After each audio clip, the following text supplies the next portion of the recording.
Assalamu alaikum wa rahmatullahi wa barakatuh. So, in this video, I'm going to be talking about which book is the most authentic, the Quran, Torah, or the Bible, because clearly you have three different books here for three different religions, and people always ask, oh, if there's so many religions, how do you know which one is correct? Well, I'm going to show you. I mean, here you have the three, clearly the three, well, I don't know what you want us to call them, the three greatest, the three oldest monotheistic religions, and they're the most common, and I'm going to explain why the Quran is greater than the Torah and the Bible. Let's start with the Torah because it is the oldest of these books. So, if we can search on the internet that the Torah is written in Hebrew, right? Well, if we simply look here, that we will see an issue because Moses, peace be upon him, lived in the 13th century BC, and I know Wikipedia is not a great source, but you can look this up. Most people agree who's lived around that period of time. But here's the issue, is that Hebrew dates back to the 10th century. So Moses, peace be upon him, is older than the Hebrew language. Yet, the Torah is written in Hebrew. So, there was a language that he didn't speak. Moses, peace be upon him, spoke ancient Egyptian. So, how could he have spoken a language that didn't exist yet? So, clearly, since the oldest Torah books are in Hebrew, these could have not came from Moses, peace be upon him. And as a matter of fact, we can say that the Torah has been changed because, as we can see here, the times of Israel, is saying that Ezra changed the Torah text. It has been changed. Even Jews agree with it. The times of Israel. This could not be a more Jewish news source than this. And what do we see? They are admitting it themselves that it has been changed over time. They give off lists of verses that have been changed, and they go into explanations about all of them. But why would you follow this when even the own Jewish rabbis and the own Jewish news sources are admitting that it's been changed, and we know it's not in its original language? And clearly, if you look it up, we can see that the 5 books of the Torah are, well, in English, Genesis, Exodus, Leviticus, Numbers, and Deuteronomy, right? So if we look at anonymous books of the Old Testament, by the way, nothing I've used so far is Muslim news sources. None of this is anything. Okay, it says, although Genesis is called the first book of Moses, nowhere in Genesis or in the rest of the, I don't even know how you pronounce that, for that matter, is there any hint of who wrote it, right? So, clearly, we know that Musa, alayhi salam, did not write the Torah. Or at least we aren't 100% sure that he did. Or not the Torah, just Genesis, just the first book of Genesis.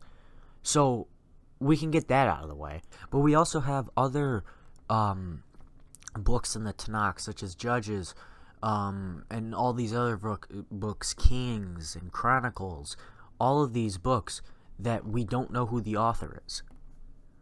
And the author is just completely unknown. So using this clear logic, we can clearly say, no, the Torah is not authentic. Let's go to the next book, the Bible. So Isa alayhi salam was born in 4 BC. The oldest piece of the New Testament that we have is literally the size of this, a credit card, and it's in Koine Greek, which is not the language that Jesus spoke, peace be upon him. He spoke Aramaic, and it's actually almost 200 years after the time of Isa alayhi salam. So this clearly is not directly from Isa, peace be upon him. The oldest New Testament is the Codex Sinaiticus. I'm horrible at pronouncing things, I know, but however you pronounce that, and it's from the 300s, right? So this is 300 years after the time of Isa, peace be upon him.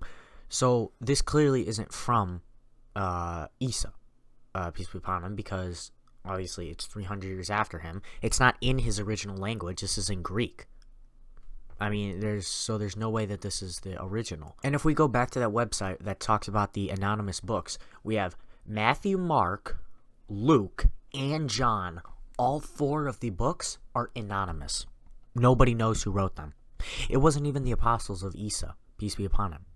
It was just, we don't know who wrote them. It's just random Greek people. We don't know who these people are.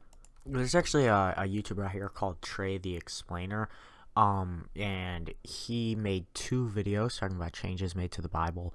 And they talk about, just 10 changes that were made to the Bible. The Bible has been changed thousands of times throughout history, and it's nowhere near in its original form. It's probably even more lost than the Tanakh and the Torah, because, I mean, those haven't been altered nearly as much as the Bible has.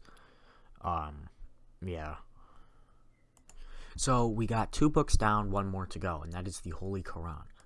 And as you can see from this picture, the Quran is written in Arabic. It's said in Arabic. Everything about it is in Arabic. What language did Muhammad speak? Arabic. And the Prophet Muhammad, peace be upon him, lived in the 500s and 600s. So the 6th and 7th century, I think I did that math right. It's something like that. And as we can see, the oldest Quran is from the 6th or 7th century, just like the time that the Prophet Muhammad, peace be upon him, lived. So it's not like the Bible where this comes 300 years after in a completely different language. It's actually the exact same. Would you look at that?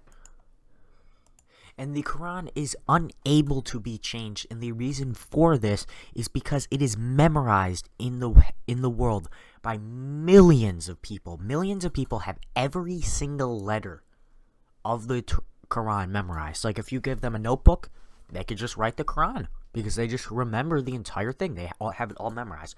So if some guy wants to come around and change things up, people are going to notice. They're going to be like, yo, what the hell is this?